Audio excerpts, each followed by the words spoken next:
Buang nasib keluarga saya sendirilah. Itu yang paling penting. Okey, saya tu dia editing dia sangat zero tau. Okay, kita semua dah sampai. Masing-masing dah naik dalam satu kereta.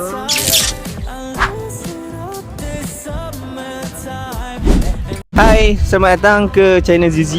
Pun mesti lupa kan, saya punya YouTube dah lama sendu. So kali ni saya nak beritahu, nanti saya akan comeback. Tapi apa nak tak saya comeback balik untuk konten-konten yang next. Tapi saya nak collab dengan member saya seorang ni. InsyaAllah dia kata dia nak pindah ke Alostar. Bila saya tak tahu. Tapi sekarang dia kat sebelah kita saya ni.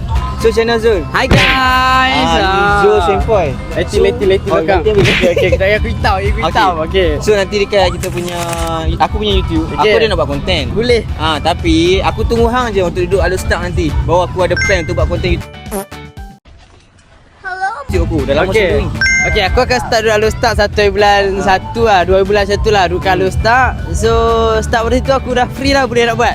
Aku okay, hang tu busy. Hang kan bersama dengan Pak Isul. So Yeah. kena follow event lah. Betul. So kalau yang mana tengok saya punya YouTube, insyaAllah nanti tak janji tapi tahun depan kita akan ada banyak konten YouTube lagi. Yeah. Yes, bersama saya dan Bersama juga Zul dan mungkin saya akan invite Coki. You know Coki? Slobo.